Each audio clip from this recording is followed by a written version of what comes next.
Hey, drop.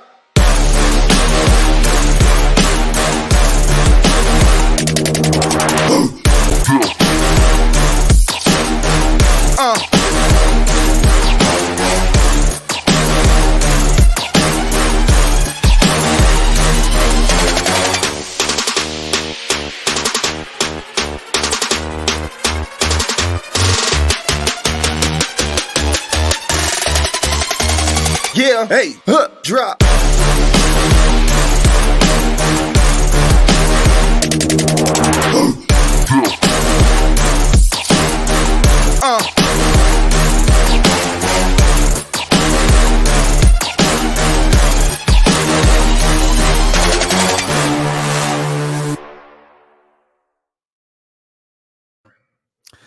Welcome to another episode of the Audible, hosted by yours truly, God of Dots. I hope everybody had a good week, man. I hope everybody has a very good weekend.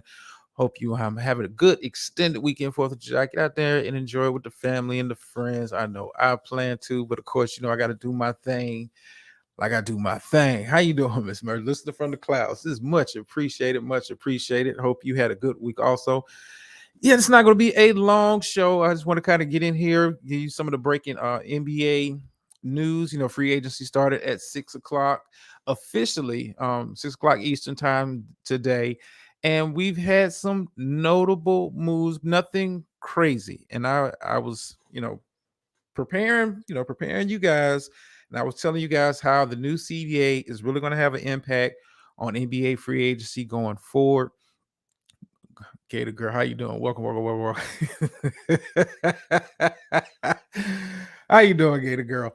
NBA free agency so far has been to me a dud. When we consider, the kind of stuff that has gone on in years past with the type of contracts players have been getting, the kind of movement we usually see with NBA free agency. Not to say that it hasn't been, but the big names didn't move. Kind of waiting on the James Harden situation to kind of settle down. Those who have come late to the party and do not know, James Harden did opt into his contract. Is scheduled to pay him $35.6 million this upcoming season. He's hoping the Philadelphia 76ers will be able to work out a trade, but it's kind of looking iffy. James Harden may end up having to play this season out on that player option. Martin Luther Kyrie sticking in Dallas was kind of surprising. Not really, Gator girl. Not really. I think the early reports that we had, that Kyrie was planning on meeting with other teams, namely Phoenix.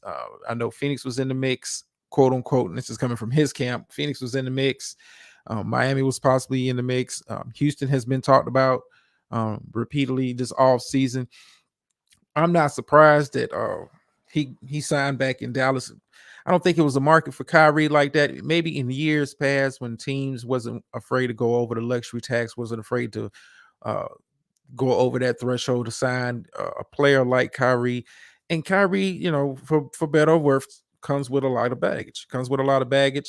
A lot of off the court stuff, and some are on the court stuff, but mainly off the court stuff you have to deal when you have a Kyrie. And Dallas kind of looked at it, hey, we hold all the chips, we can give you the most money. It's not really a market for you. I never thought him going to Phoenix was any kind of a real possibility, considering what the cap situation is. Like I said, the new CBA is putting a stranglehold. Yeah, we're gonna talk about them Lakers, Gator girl. They're moving kind of, teams are moving a little bit more close to the vest as far as like the money. They don't want to go over that second threshold because the penalties involved with the new CBA, which goes into effect officially tomorrow, really changes, free agency as a whole. That's why you see, first day of free agency, a lot of players that could re-sign with the team. Now, you do have some guys that move. We're going to talk about those. With Kyrie staying with Dallas, Dallas was bidding against themselves. Dallas said, hey, we'll pay you. We're not going to max you out. You're too much of a liability. It's not that you're not a great player. We just can't depend on you.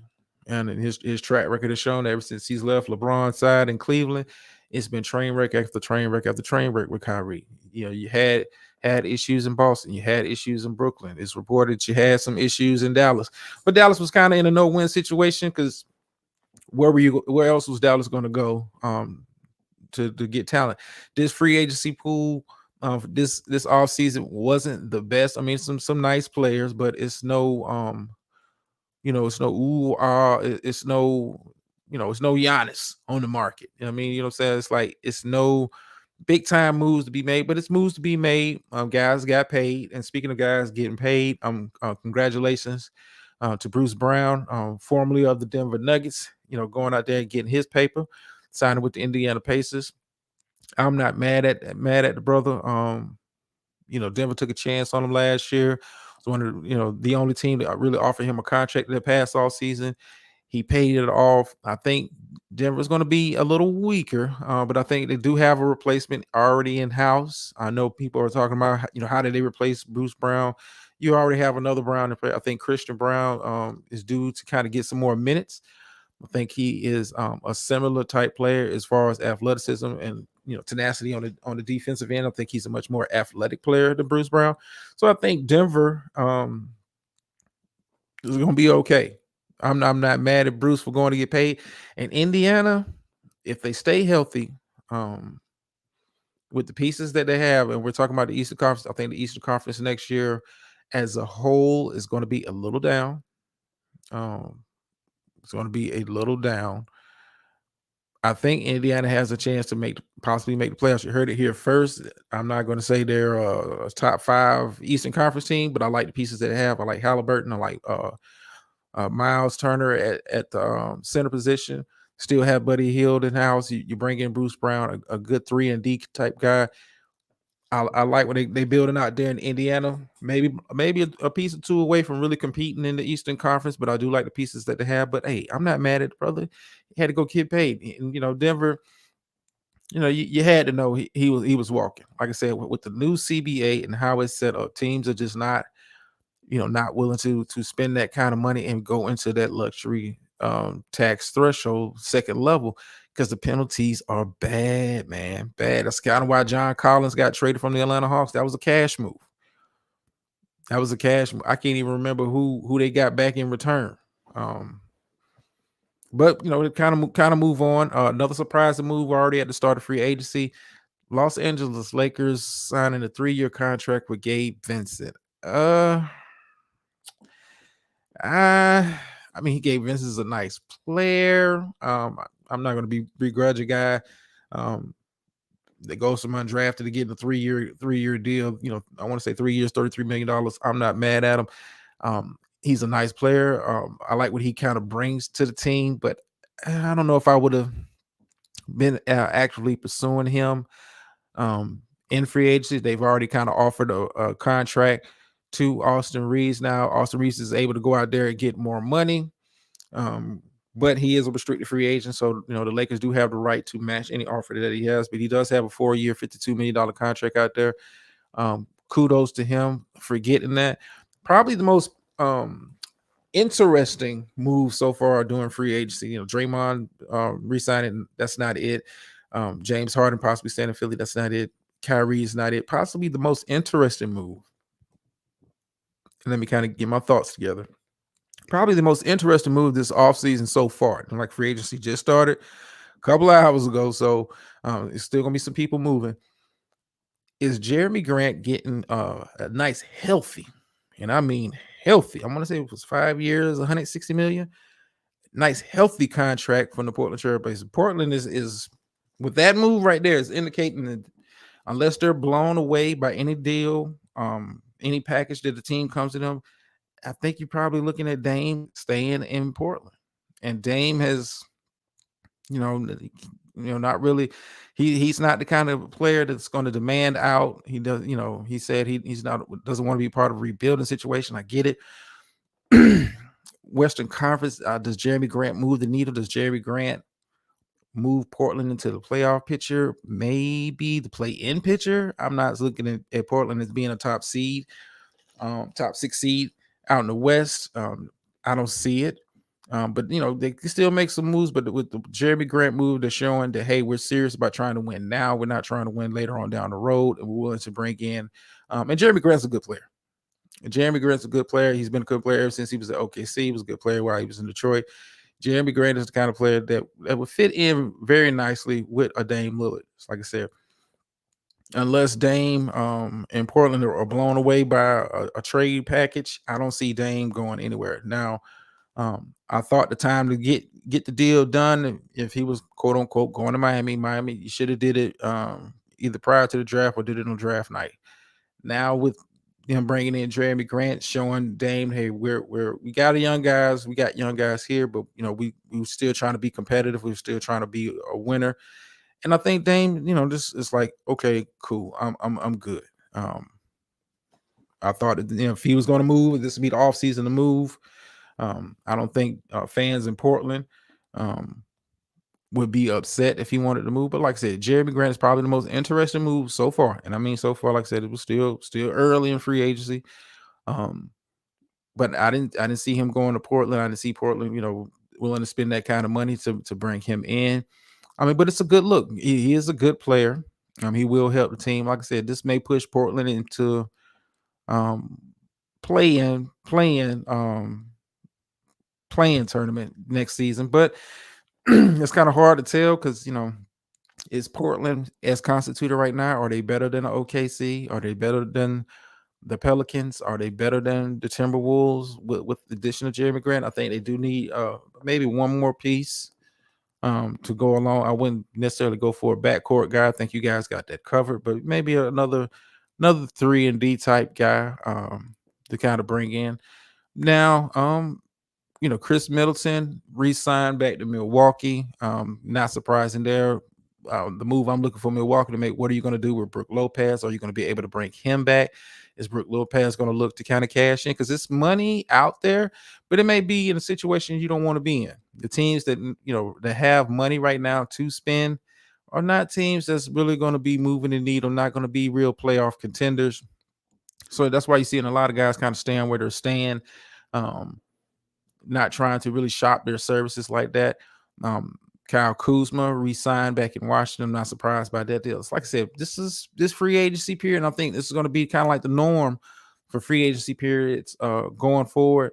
Teams really having to make decisions as far as the cap is concerned. Players are going to have to making decisions as far as the kind of contracts they're willing to take. Because, hey, you can go get a big contract. Utah has money to spend. Houston has money to spend. Those bottom of the tier, bottom of the league team. Orlando has a little money to spend, but what's it worth to you? You trying to get paid or you trying to win? And players are really going to be in a position going forward. What kind of decision do you make as far as your future is concerned? Like I said, this free agency start. Gator Girl says Chris wasn't going nowhere, and I didn't think Chris was going nowhere, but I think Brook Lopez could possibly be on the move. Could be possibly on the move. I'm not sure. His camp hasn't really come out saying, we want to stay in Milwaukee. We want to work it out. I think it'd be more beneficial for him to stay in Milwaukee. But I'm never going to begrudge a player for going to get the bag. Now, probably the most interesting another interesting thing that this kind of happened. Haven't heard anything on the Russ Westbrook front. I don't think he's coming back to play for the Clippers, not for $3.8 million. I don't see him taking that massive of a pay cut to stay in LA. Hey, I could be wrong. You've seen crazier things done, but I don't think that's happening. Where does Russ end up? I know it's been talk of Russ possibly going to Miami. Miami did, they did lose Gabe Vincent, but we're able to kind of keep Kevin Love for some low post stability. Can I see a Russ thriving in Miami? Does he fit the Heat culture? A part of me says yes, and a part of me says no. A part of me says yes because he plays with passion, he plays with energy each and every single night. But on the flip side of that, Russ can be kind of an out of control player. He can, kind of deviate from the system. And Miami has shown, hey, you stick to the system, don't deviate from it. We can be successful in this league. So I don't know. I'm curious to see what Russ does this off season. I think he's still a good enough player to kind of help a team be successful. I don't think he's going to be going to a um, I would say non-playoff type team chasing the bag. I don't see that happening. Now it's been talked about the Russ maybe looking to go back to OKC. I could see that. No pressure on him to start. Shea's got that under control. Shea is firmly established himself as the man out in OKC now. I think Russ could be a good fit on as somebody's second unit. He knows OKC. The fans love him. It'd be a easy transition to going back there. So maybe OKC isn't play. I don't know. I'm looking at Russ, maybe OKC, maybe Miami. Them are my two picks as far as that. Boston also made a very interesting move. It gave Kristaps Porzingis his contract extension, 2 years. What is it, 2 years, $60 million? Give me a sec, y'all.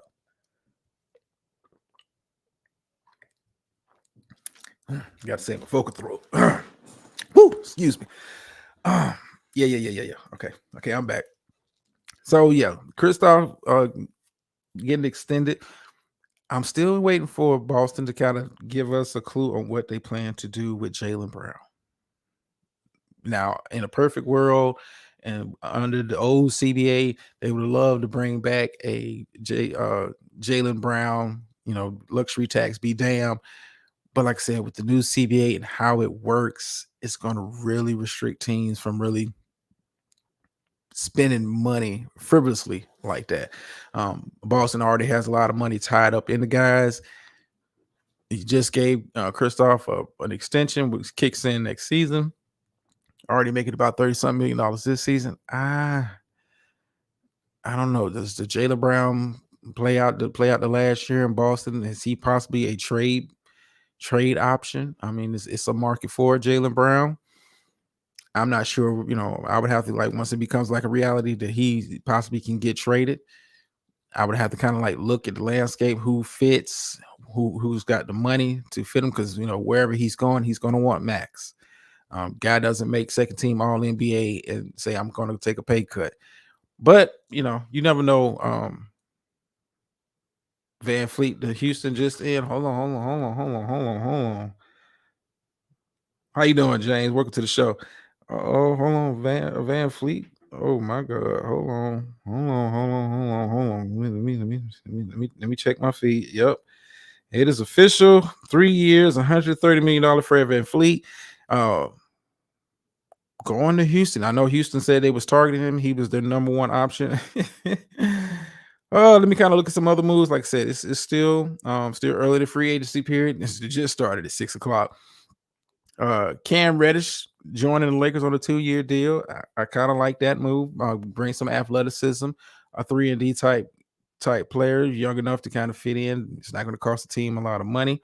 Let me see. Rui Hachimura is staying with the Lakers. Y'all like that move? 3 years, $51 million. I like that. Hey, free agency. Not Van Fleet is possibly the last big piece on the board for this free agency pool. I think it kind of dies down after the day. I hate to say it like that, but it is what it is. It is what it is on that. But I think Van Fleet going to Houston is a very good move for Houston. You bring in a veteran guy. He comes across as an Ime Udoka type player as far as how he is on the defensive ends. I think he'll provide leadership, show those young boys along with the new head coach they have there how to be professional. In the NBA, Houston. I mean, if they can put it together, those young guys can mature. They could be pushing for the play-in tournament. Van Fleet is shown he can be a lead guard in this league. Jalen Green is shown he can put the ball in the hole. I like the pieces that they have. The questions about Houston is not about talent. It's about, can they put it together? Can they have the maturity to put it all together and really make a run? Houston might be my dark horse pick for, the OKC positions where, they coming in 9th, 10th seed, maybe sneak into the play-in.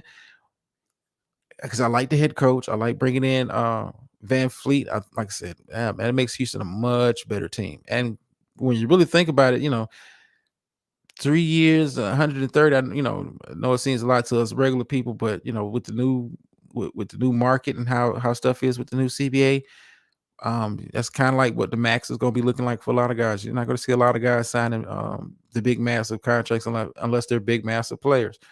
So Van Fleet getting that kind of money, I know Philadelphia was possibly in the market to see if they can kind of swing a deal to bring him in. I know early reports have come out that Tyrese Maxey is not going to be offered an extension this offseason.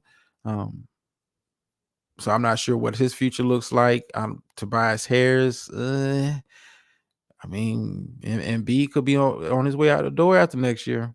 I don't know what's going on in Philly.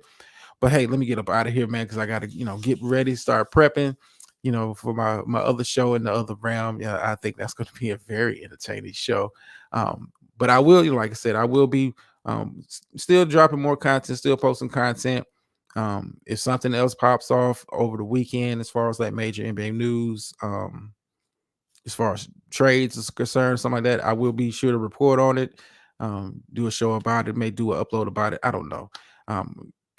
Keeping up with this genre, and especially during the free agency period, it's a lot of work. It's a lot of video editing. So it's easy for me to just cut the microphone on it and just talk about what I'm seeing.